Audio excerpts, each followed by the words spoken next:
এখন যেটা বললেন রাজনীতিতে উত্তাপ, আলটিমেটাম, রাজনীতিতে এগুলা থাকতে হয় অস্তিত্বের জন্য। কেউ ম্যাকিয়াভিলে হয়ে টিকে থাকে, কেউ নিজের শ্রেষ্ঠত্ব দিয়ে টিকে থাকার চেষ্টা করবে। নাহিদ ইসলাম কি বলল, কিংবা জামাতের শফিকুল ইসলাম সাহেব কি বললেন, এইগুলো এই মাত্র ৩-৪ মাসের মধ্যে ধর্তব্য নয়। সবাই নিজের পজিশনের জন্য বলে, বিরোধী দল তো নাই। আমি সবসময় বলি এখন যেটা আছে তো এক দল, কারণ বাজাদ এবং বাজাই, বাংলাদেশ জাতীয়তাবাদী দল এবং বাংলাদেশ জামাতে ইসলামী, এই দুইটা তো এক দল। বাজাদের সাথে বাজাই সবসময় ক্ষমতায়ও ছিল, বেগম জিয়ার ক্যাবিনেটে ছিল, এবং তাদের সাথে ঘুরতে ঘুরতে তারা উপরে উঠেছে। আর রাজনীতিতে সময় সুযোগে কে কার কাছে যাবে সেটা আপনি তাজ্জব হয়ে যাবেন। এক প্রেসিডেন্ট নির্বাচনের সময় কিন্তু আলী এবং বাজাত, আওয়ামী লীগ এবং বাজাত দুই পক্ষই এক হুজুরের দোয়ার জন্য গিয়েছে, জামাতের গোলাম আজম সাহেবের দোয়ার জন্য তারা দুই পক্ষই সেখানে গিয়েছিল। আবার আন্দোলন করার সময় এক সময় দেখা গেল যে জলিল সাহেবের সাথে বাজাই, বাংলাদেশ জামাতে ইসলামী আবার একজোট হয়ে কথাবার্তা বলেছে, প্রায় কি চুক্তিও তাদের হয়েছে। আবার যখন এরশাদের বিরুদ্ধে আন্দোলন হবে তখন তারা একসাথ হয়েছে। তো রাজনীতিতে যে যেভাবে পারে টিকে থাকার জন্য চেষ্টা করে। কিন্তু একদলের সমীকরণ কি এখন আর রয়েছে? সমীকরণ কি পাল্টে যায়নি? কিসের সমীকরণ পাল্টাইলো? আপনি আগে যখন যে বাজার যখন আন্দোলন করত, আওয়ামী লীগ প্রোগ্রামে তারা মোড়ে সব বসতো ঠেকানোর জন্য, যে বাজারের লোকজন বিএনপিকে বসতেই দেবে না। তো এইবার 23শে জুনের উপলক্ষে কি হইল, শুধু তারা যে করলো তা না, বরং আরও বলল যে একেবারে সেনা নামিয়ে ফেললো। কালচার একই আছে। আমি বহু আগে একটা লেখা লিখছিলাম শেখ হাসিনার বিএনপিতে এবং খালেদা জিয়ার আওয়ামী লীগে যোগদান। তো সেই লেখার মধ্যে আমি মিলাই দিলাম যে দুইজনই একরকম, যে যখন ক্ষমতায় আসবে তখন সে তারা এরকম করবে। এখন সেটার থেকে আমরা বদলাই নাই। নতুন যেটা বদলের একটা সম্ভাবনা ছিল, 28শে ফেব্রুয়ারিতে 1 বছর 4 মাস আগে নতুন যে দল জানাফা, জাতীয় নাগরিক পার্টির জন্ম হইল, তাদেরকে নিয়ে মানুষের মধ্যে একটা আশাবাদ সৃষ্টি হয়েছিল। টকবগে রক্ত, বৈষম্য বিরোধী আন্দোলন, নতুন একটা কিছু করবে, ওল্ড হ্যাগাট পুরনো দুই দল আলী বাজার বাদ যাক। কিন্তু তারা এসে যাত্রাতেই এত অল্প সময়ের মধ্যে নিজেদেরকে জামাতের পকেটের মধ্যে যেভাবে সারেন্ডার করে দিল, তো অস্তিত্বের জন্য হোক কিংবা ভোট পাওয়ার জন্য, এমপি হওয়ার জন্য, সেই জন্য তাদের উপর যেটুক আশা ছিল সেটুক তো নাই। আমি বহু আগে 11-12 সালে বলছিলাম প্রয়োজন রাজনৈতিক তৃতীয় শক্তি, যে আমরা শেখ হাসিনা এবং খালেদা জিয়ার জগদ্দল পাথর থেকে মুক্তি চাই। সে তো 12-14 বছর আগে লেখা। তো ভাবলাম যে এরা আসছে হয়তো কিছু হবে, কিন্তু এরা যাত্রাতেই ক্ষমতার জন্য যে মোহাবিষ্ট হয়ে গেল এবং যে ক্যারিকেচার শুরু করলো, তাতে মানুষ যা বুঝার বুঝতেছে, মানুষ তো সচেতন। এইগুলো বলে কোনো আলটিমেটাম হবে না। 5 বছরের জন্য নির্বাচিত হয়েছে, 3 বছর 4 বছর যাওয়ার পরে দেখা যাবে কার মুরুদ কতটুকু, কাকে কি ফেলে। এত সহজ নয়। যারা বদিউর রহমান, ফজলিহুদা বাবুল, যেমনটি বদিউর রহমান বলছিল যে এখনো আসলে এক দল তিনি দেখতে পাচ্ছেন। বিএনপি এবং জামায়াতের মিত্রতার খবর তো আমরা সবাই জানি, সেই মিত্রতা কি এখনো রয়েছে? বন্ধনের কথা যদি জানতে চাই, সেটা কি অটুট রয়েছে এখনো? হ্যাঁ, ধন্যবাদ। আমি খুবই শঙ্কিত। এক পাশে আমার বড় ভাই, আমার আইডল বিতর্কের, আরেক পাশে আমার অত্যন্ত শ্রদ্ধেয় এবং প্রাজ্ঞ মানুষ, এবং তাও এনবিআরের। বিইং অ্যান অ্যাকাউন্ট্যান্ট, আমি আমার সারা জীবন আমি হিসাবের কাজ করে কাটিয়েছি, ভদ্র ভাষায় যেটাকে সিএফও বলে, কিন্তু ওনাদের সব কিছুর দিকে তাকিয়ে থাকতাম। এই মানুষকে আমি খুব ফলো করি। ওনার অত্যন্ত মানে ঐতিহাসিক যে সব ঘটনাগুলো উনি বলেন, এর আগে আরেকটা চ্যানেলে উনি বলেছিলেন, ওই কথাটা উনি হয়তো আজকে বললেন না, যে মান্নান ভূঁইয়া সাহেব কি বলেছেন, আরেকজন কি বলেছেন, ফাইনালি ম্যাডাম কি সিদ্ধান্ত দিয়েছেন, ওইটাও আমি শুনেছি। সময় হবে না, দরকারও নাই এখন। তো কাজে ওনাকেও পেয়েছি, এবং এটা আমার জন্য খুবই সম্মানের এবং ভয়েরও বিষয়। আমি কি বলবো, দিন শেষে কিন্তু আমি বাংলাদেশ জাতীয়তাবাদী দলের একজন সংসদ সদস্য। তো ওনার, আপনি যে প্রশ্নটা করেছেন, যে ওই ক্ষেত্রে আমার মনে হয় যে বদিউর রহমান স্যার বোধহয় একটু এক পেশে বলেছেন। আরেকটু যদি ওটা একটু ডিটেইল বলতেন তাহলে ওটাতে আরো ভালো হতো, যেটা আমি শিওর উনিও এগ্রি করবেন। বিএনপি অবশ্যই বাংলাদেশ জামায়াতে ইসলামকে রাজনীতি করার জন্য সুযোগ দিয়েছে, এবং সেটা শহীদ প্রেসিডেন্ট জিয়াউর রহমানের সময়, এটাতে কোনো দ্বিধা নেই। কিন্তু আপনার বুঝতে হবে যে বাংলাদেশ জাতীয়তাবাদী দলের আদর্শটা কি, দলটা কি। খুব ছোট্ট ভাষা আমরা যেটা বলি যে এটা হচ্ছে আমাদের বহুদলীয় গণতন্ত্রের প্রবক্তা শহীদ প্রেসিডেন্ট। সেটার মানে কি? সেটার মানে হচ্ছে আপনি যে মতবাদই নিয়ে আসেন না কেন, you are welcome to politics and let them do the politics and let the people choose who is better or who is best. So ওই জায়গা থেকে অবশ্যই এনেছেন। কিন্তু দেখেন শহীদ প্রেসিডেন্ট জিয়াউর রহমান উনি একজন রণাঙ্গনের মুক্তিযোদ্ধা, সব বাদ দেন, অন্যান্য কোনো ডায়ালগ ডেজিগনেশন আমি বলতে যাচ্ছি না। উনি এ দেশের যে সময় থেকে জাসদ যখন 30 লক্ষ বলে ওরা, আমি জানি রে 3 লক্ষ না কত, কিন্তু ব্যাপক হারে জাসদের কর্মীকে কিন্তু মারা হয়েছে ওই সময়। সেখান থেকে যখন সমস্ত পত্রিকাগুলো বন্ধ হয়ে গেল, কয়েকটা পত্রিকা ছাড়া, 4টা পত্রিকা ছাড়া, এবং যে সময় অন্যান্য সকল রাজনৈতিক দলকে ব্যান করা হলো, এরপর শহীদ প্রেসিডেন্ট জিয়াউর রহমান যখন আসলে উনি মার্শাল ল দিয়ে দীর্ঘদিন থাকেননি, কিন্তু উনি রাজনীতিকরণ করতে চেয়েছেন এবং একটা বাংলাদেশ জাতীয়তাবাদী একটা আদর্শ দিয়েছেন যে আমাদের জাতীয়তাবাদটা হওয়া উচিত বাংলাদেশি। এবং এই জায়গা থেকে উনি এই রাজনীতিতে জামাত এসেছে। আমি কনক্লুড করব, আর 1 মিনিট লাগবে।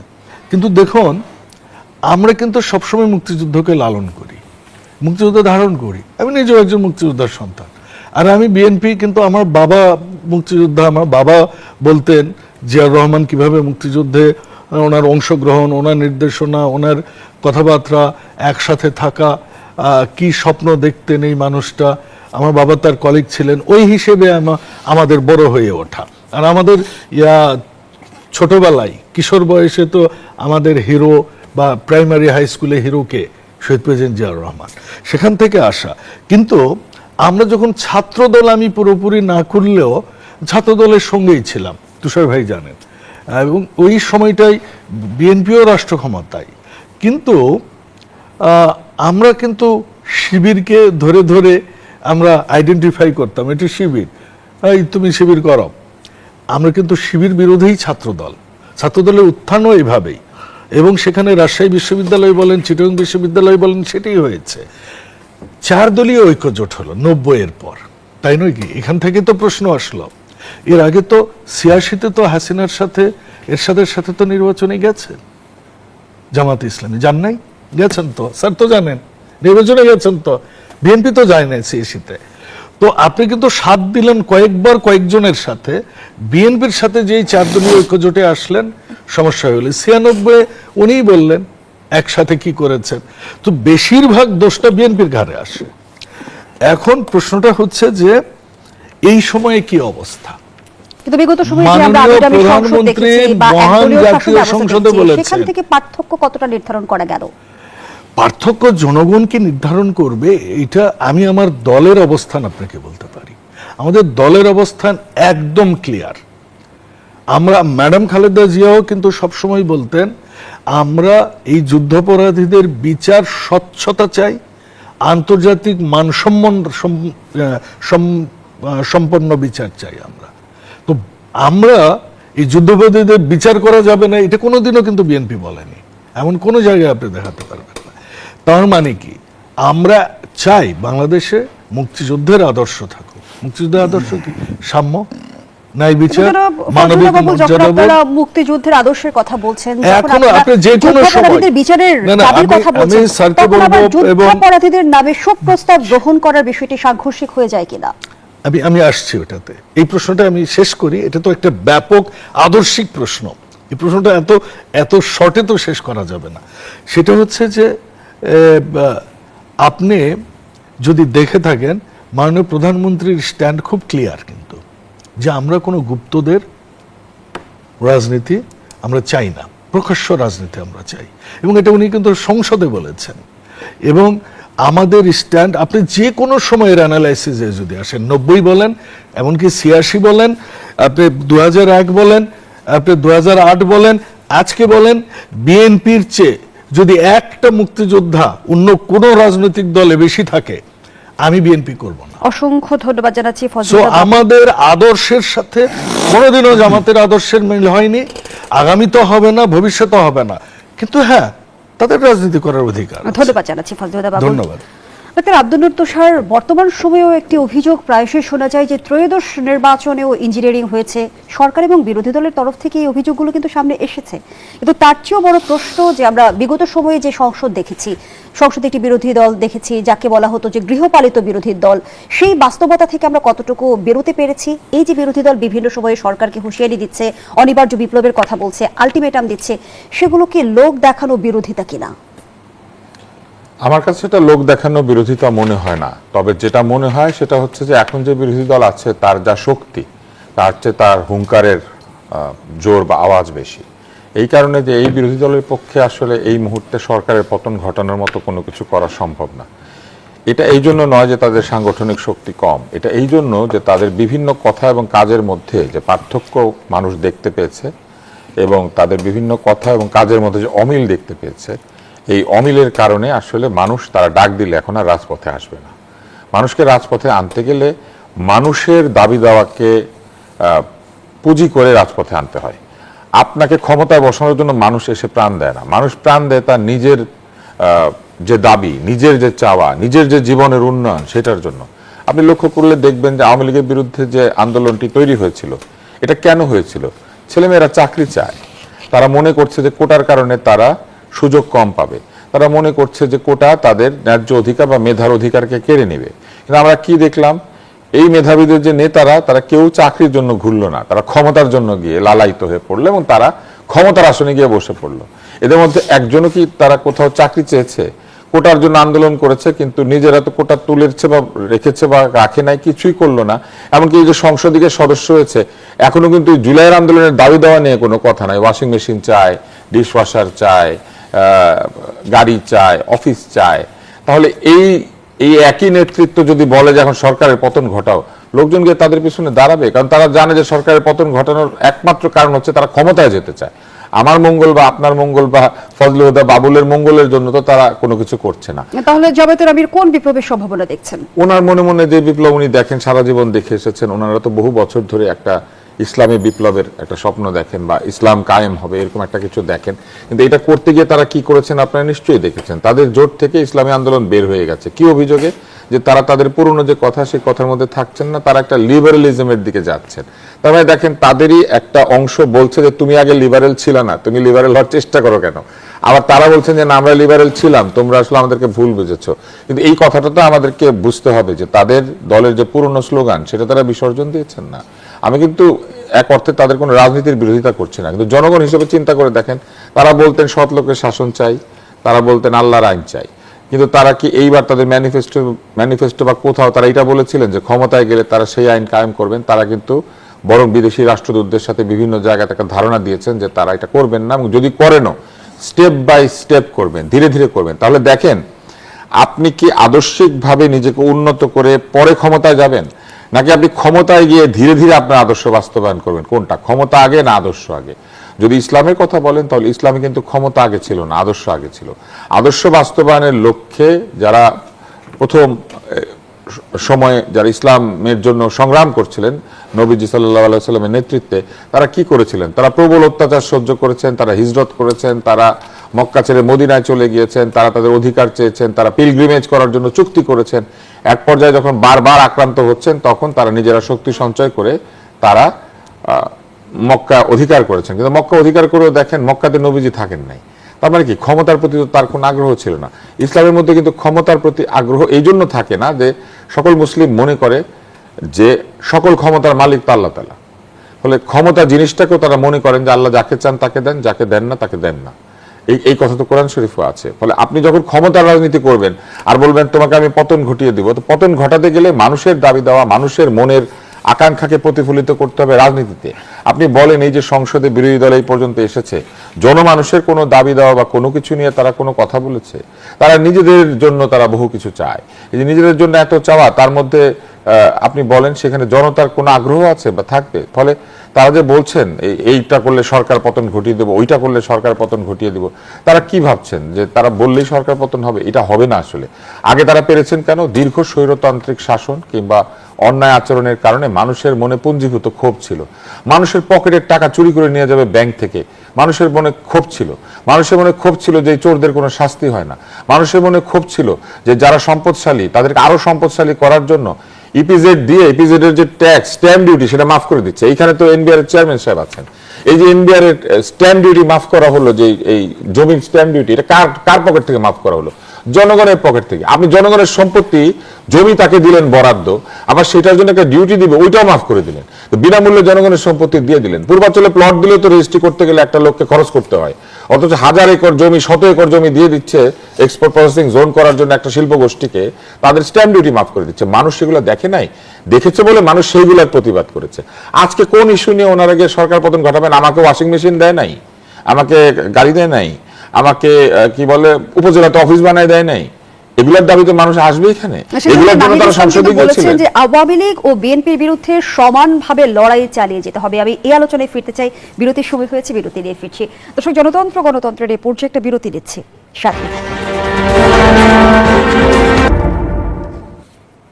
আবারও আমন্ত্রণ। দেখছেন গণতন্ত্র নিবেদন করছে আড়াইসিল স্টিল। আমরা আবারও ফিরছি আলোচনায়। ডাক্তার আব্দুল নূর তুষার যে প্রশ্নটি রেখে বিরতিতে গিয়েছিলাম, আওয়ামী লীগ ও বিএনপির বিরুদ্ধে সমানভাবে লড়াই চালিয়ে যেতে হবে এমন মন্তব্য করেছেন এনসিপির আহ্বায়ক নাহিদ ইসলাম। কি বলবেন এই বিষয়টি নিয়ে? উনি আন্দোলনের আগে আওয়ামী লীগের নেতার নাম ধরে স্লোগান দিতেন। উনি আওয়ামী লীগের বিরুদ্ধে সমান লড়াই কি করে চালাবেন? তাহলে তো ওনাকে এখন জিয়াউর রহমানের নামে স্লোগান দিতে হবে, শহীদ রাষ্ট্রপতি জিয়াউর রহমানের নামে। কারণ জুলাই আন্দোলনের আগে উনি স্লোগান দিয়েছিলেন মুজিবের বাংলায় বৈষম্যের ঠাঁই নাই। তাহলে এখন যদি উনি আন্দোলন করতে চান তাহলে আগে শহীদ প্রেসিডেন্ট জিয়াউর রহমানের নামে স্লোগান দিবেন, তারপরে উনি সমানভাবে আন্দোলন করবেন। তো সমান মানে তো আমরা সাধারণ জনগণ এটা বুঝতে পারছি যে আগে যেটা করেছেন এখন আন্দোলন আবার ওইভাবে করবেন। এই যে প্রতারণামূলক স্লোগান দেওয়া, এইটার মধ্যেই তো সমান আন্দোলনের জায়গা লুকিয়ে আছে। ওনারা এসে কি বলেছিলেন রাজনীতিতে এসে? যে ওনারা কাউকে ক্ষমতায় বসানোর জন্য রাজনীতি করছেন না, ওনারা মানবতা বিরোধী অপরাধের সাথে যুক্ত কারোর সাথে যাবেন না। ওনারা কার সাথে গাঁটছড়া বেঁধেছেন, কোথায় কার পাশে গিয়ে বসেন? ওনাকে বিশ্বাস করা আর ধরেন ছায়াকে বিশ্বাস করা একই, মানে ছায়াকেও বিশ্বাস করা যে আমার ছায়া তো আমার নিজের, কিন্তু ওনাকে বিশ্বাস করা আর ধরেন আমি জানি না, মানে আমি এই মন্তব্যটা করতে চাই না। অন্তত আমি তাদের এই যে আন্দোলনের যে প্রতিশ্রুতি, আমরা সমানভাবে আন্দোলন করবো আওয়ামী লীগের মতে বিএনপির বিরুদ্ধে, আমি এটা বিশ্বাস করি না। ওনারা পারবেন না। আরেকটা হচ্ছে, অতীতে এই কিছুদিন আগে যেহেতু ওনাদের আন্দোলনটা আমরা দেখেছি, ওনারা এখন যে কোনো স্লোগান দিলে সেটা মানুষ বিশ্বাস করবে না। আর আরেকটা জায়গা আমি একটু মনে করিয়ে দিতে চাই, আজকেই তো আমি দেখলাম স্টেটাস, যে তাসনিম জারা একটা স্টেটাস দিয়েছেন, সামনের আসনে বসার জন্য এই কাজ করলেন। তো নিজের দলের ব্যক্তি কয়দিন আগে যারা একসাথে আন্দোলন করেছেন তারাই বলছেন সামনের আসনে বসার জন্য নিজেকে বিকিয়ে দিলেন। তো সামনে যখন উনি আন্দোলন করবেন, জনগণ তো এই প্রশ্নই করবে যে সামনের আসন তো পেয়েছিলেন বিরোধী দলের এখানে বসে, আরো সামনের আসনে বসার জন্য আবার আমাদেরকে ডেকে নিয়ে আসছেন। যারা রক্ত দিয়েছে, যারা নিজেদের প্রাণ দিয়েছে, যে ছেলে মেয়েগুলি তাদের ডাকে এসে নিজেদেরকে বিলিয়ে দিল রাস্তার উপরে, তাদের জন্য ওনারা কি করেছেন? একটা জাদুঘর করে সেই জাদুঘরটা কি দিয়েছেন কাকে? মুস্তফা সরোয়ার ফারুকীর হাতে। তো মুস্তফা সরোয়ার ফারুকীর হাতে তারা এটা তুলে দিয়েছিলেন। মুস্তফা সরোয়ার ফারুকী কাদের সাথে ঘোরাফেরা করতো 17 বছর? তো ওনারা তো জুলাই আন্দোলনে জুলাই জাদুঘরটাকেও ঠিক মতো করতে পারেন নাই এই কয়েক মাসে। ওনারা করবেন হচ্ছে দেশ উদ্ধার। আমি এটা করতে পারেন হয়তো, কিন্তু ওনাদেরকে একটা ভালো প্রশিক্ষণের ভিতর দিয়ে যেতে হবে। আমি মনে করি যে তাদের উচিত আরো মানে রাজনৈতিক ভাবে আরো কমিটমেন্ট যেগুলি দেন সেগুলি রক্ষা করা। অন্তত তাসনিম জারাকে উনি যদি বোঝাইতে পারেন আমি খুশি হব। ধন্যবাদ জানাচ্ছি। ফজলুল বাবুল, সরকার একদলীয় শাসনের দিকে ধাবিত হচ্ছে এমন অভিযোগ করেছেন জামায়াত আমির। তিনি আরো বলেছেন বর্তমানে সরকারি দলের লোকদের চাঁদাবাজি, টেন্ডারবাজি ও দখল বাণিজ্য মারাত্মক আকার ধারণ করেছে, ঘুষ দুর্নীতি চলছে অবাধে। কি বলবেন এই অভিযোগের বিষয়ে?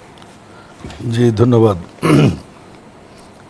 আমরা একদলীয়র দিকে যাচ্ছি, তো ওনারা তো রাজনীতি করছেন জামাত ইসলাম, তাই না? তাহলে ওনারা কি আওয়ামী লীগকে আমন্ত্রণ জানাইতে বলতেছেন নাকি? আমি এটা ক্লিয়ার না, কারণ এখন তো সবাই রাজনীতি করছেন, তাই তো ওনাদের ইচ্ছে। ওনারা এমনকি প্রথম দিনের সংসদে ওনারা ওয়াক আউট করলেন, বডি ল্যাঙ্গুয়েজগুলো তো আমরা দেখেছি, যুদ্ধাংদেহী একটা অ্যাটিটিউড। আমি তো অবাক, নতুন পার্লামেন্ট মেম্বার, রাজনীতি করব, বিতর্ক হবে, তর্ক হবে, যুক্তি হবে, পাল্টা যুক্তি হবে। আমি দেখলাম কি একটা শারীরিক অ্যাটিটিউড দেখলাম সেখানে। যে আমরা যুদ্ধে এসেছি। তারপর কি দেখলাম, প্রত্যেকটা বিভাগীয় সম্মেলন।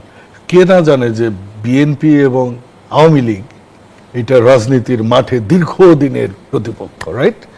এই বিএনপি যখন 91 ক্ষমতায় আসলেন, শেখ হাসিনা ওয়াজেদ কিন্তু বলছিলেন যে একদিনও শান্তিতে থাকতে দেব না, কিন্তু তারপরও আমি দেখিনি 1-1.5 বছরের মধ্যে উনি কোনো মানে এরকম কোনো সমাবেশ দিয়েছে। কুলিং পিরিয়ড থাক বলে তো একটা কথা আছে। একটা দল 3 মাসের মধ্যে বাজেট দিয়েছে, একটা স্বাধীন সার্বভৌম পার্লামেন্ট আছে, সেখানে এসে কথা বলুক, রাস্তায় চলে গেছে। এরপরে কি ওনারা বলতেছেন যে বিচার নিশ্চিত করুন, না হলে যাওয়ার রাস্তা ঠিক করুন। আমি আরেকজনকে দেখলাম, ওনাকে আমি রাস্তায় কম দেখেছি, ওনাকে ওই 5ই আগস্টের পর ইউটিউবে বা আপনারা টক শোতে ডাকতেন কেন জানি না, হাত পা ছুড়ে ছেড়ে কথা বলতেন। উনিও বিপ্লবের স্বপ্ন দেখেন, জনগণ বুঝিয়ে দিয়েছে যে হোয়াট ইজ ডেমোক্রেসি। উনিও ইলেকশন করেন, উনি আবার দেখলাম উনি বললেন কেন নগ্ন দলীয়করণের অভিযোগ করছে, যেমনটি জামায়াত আমির বলেছেন যে সরকার দেশের শিক্ষা, আমি এটা একটু কনক্লুড করি। এই যে এরা যারা এরা, আমি একটু শেষ করি, আগেরটা আমি পরেরটা শুনছি না আপনারটা। ওনাদের মেইন এজেন্ডা হচ্ছে যে বিপ্লব করবে ওনারা। ওনাদের মতাদর্শ, একটা ফ্যাসিস্টের তো একটা চরিত্র আছে। ফ্যাসিস্ট কি? ফ্যাসিস্ট হচ্ছে আমি যেটা বিশ্বাস করি এইটাই কারেক্ট, বাকি সবাই এখানে ভুল। ভেরি সিম্পল কথা। তো তাদের অ্যাটিটিউড কিন্তু ঠিক ওই রকমই। এখন ওনারা যদি এইভাবে রাস্তায় যান, জনগণ ওনাদেরকে এই 12ই ফেব্রুয়ারিতে যেরকম বুঝিয়ে দিয়েছেন আগামীতেও দিবেন। এখন আপনার দ্বিতীয় প্রশ্ন বলেন। যেমনটি তারা বলছে যে সরকার শিক্ষা, অর্থনৈতিক প্রতিষ্ঠান এবং প্রশাসনিক ব্যবস্থা থেকে শুরু করে প্রতিটি স্তরে নগ্ন দলীয়করণ শুরু করেছে। ঠিক বলেছেন ওনারা, একদম ঠিক বলেছেন। কেন বলছি জানেন? কারণ ওনারা যত কথা বলেন এরকম একদম ঠিক কথাই বলেন। সেটি কিরকম? সরকার দলীয় সরকার, তো সরকার কিন্তু নির্দলীয় না, একটা রাজনৈতিক দলের। এই দলের একটা ম্যানিফেস্টো আছে, নির্বাচনী ম্যানিফেস্টো আছে, তার একটা দলের নিজস্ব দলীয় গঠনতন্ত্র আছে। তাকে তার ভীষণ মিশন এগুলা ইমপ্লিমেন্ট করবার জন্য তার নিজস্ব মতাদর্শের লোক লাগবে, দলীয় লোকজন বসাবে, এটাই স্বাভাবিক। তবে উনি যেভাবে বলেছেন এভাবে নয়। এখন প্রত্যেকটা শিক্ষা প্রতিষ্ঠানে এখন বলতে পারেন হ্যাঁ ভিসি বসেছে বিএনপি পন্থী, কিন্তু তো বিএনপির কেউ না। একে আজাদ চৌধুরী আওয়ামী লীগের উপদেষ্টা ছিলেন, তাই না? ঢাকা বিশ্ববিদ্যালয়ের ভিসি হিসেবে যখন উনি আসছেন, উনি কিন্তু ওখান থেকে পদত্যাগ করে আসছেন। আমরা কিন্তু ওনাকে দলীয়করণ দেখিনি। আমি তখন বিশ্ববিদ্যালয়ের ছাত্র, ফরচুনেটলি আমি ওনাকে পেয়েছি, এমাজউদ্দিন স্যারকেও পেয়েছি এবং মনিরুজ্জামান স্যারকেও পেয়েছি। ওনারা কিন্তু কে কোন লবির সবাই জানেন, কিন্তু যখন প্রশাসক হিসেবে তারা বসেছেন, তারা নিরপেক্ষতাই পালন করেছেন। এই আওয়ামী লীগের একে আজাদ চৌধুরী স্যার সম্পর্কে আমি বলছি। কাজেই আমরা হয়তো, কারণ আমাদের শিক্ষা ব্যবস্থা তো আর ওই জামাতে ইসলামের শিক্ষা ব্যবস্থা হবে না, সো আমার আইডিওলজির লোকই তো সেখানে বসবে। 1, 2, আমরা কি পুলিশ নিয়োগে কি বিএনপির লোকজন নিচ্ছি? আমরা কি ব্যুরোক্র্যাটদের বেছে বেছে পদায়ন করতে পারি? এইটার ক্ষমতা ওই মন্ত্রীর আছে, কারণ তাকে জবাবদিহি করতে হবে। কিন্তু যখন আমি লোক রিক্রুট করছি, আমি কি দলীয় বিবেচনায় নিচ্ছি সেই লোকটা? আমি যখন শিক্ষককে, আমাদের তো নির্দেশনা দেওয়া হয়েছে প্রত্যেকটা স্কুল কলেজ মাদ্রাসায়, আমার এখানে তো প্রায় 300-400টা প্রতিষ্ঠান, আমার কথা একটাই ছিল যে কোনো রাজনৈতিক আধিপত্য থাকবে। ধন্যবাদ জানাচ্ছি ফতেহুদা বাবুল। এরপরে লাস্ট লাইনটা আমি বলিনি, সেটা হচ্ছে যে যেটা ওনারা বলছেন না দুর্নীতির কথা, এটা ওনাদের মুখস্থ ডায়লগ। ধন্যবাদ জানাচ্ছি জনাব মতিউর রহমান। আর চাঁদাবাজির ডায়লগও ওনাদের মুখস্থ, কারণ ওনারা বরঞ্চ কোথায় কি করেছেন এখন এগুলো এক পক্ষ আরেক পক্ষ চলে আসে। এগুলো এইসব ঘটনা বললে মানুষের জনপ্রিয়তা, সস্তা জনপ্রিয়তা পাওয়া যায়। জনাব মতিউর রহমান, একদিকে বিরোধী দল বলছে যে সরকার ফ্যাসিবাদী শাসন ব্যবস্থা কায়েম করেছে, অন্যদিকে আবার সরকার বলছে যে বিরোধী দলের মধ্যে ফ্যাসিবাদী মানসিকতা দেখা যাচ্ছে। রাজনৈতিক বাস্তবতা কি বার্তা দিচ্ছে? আপনার এমপি সাহেব আমার বক্তব্য নিয়ে বললেন যে এক পেশে বক্তব্য, এটা একটু বলে রাখি। আমার একটা দুর্ভাগ্য হইল যে অনেক সরকারের আন্ডারে চাকরি করলাম, তো শুধু বঙ্গবন্ধু সরকারটা পাইনি আমি। তারপর জিয়াউর রহমান সাহেবের দিয়ে শুরু তো দেখলাম। যার যেটা পছন্দ হয় দলীয় রাজনীতি তারা তখন বলে যে এই মনা। স্বাস্থ্যমন্ত্রী যখন সালাউদ্দিন ইউসুফ ছিলেন তিনি আমার বলতে যে আমি বিএনপি করি। কারণটা কি? ছাত্রলীগের ফান্ডা গুন্ডাদের একটা টেন্ডার দেই নাই, বোকাস টেন্ডার।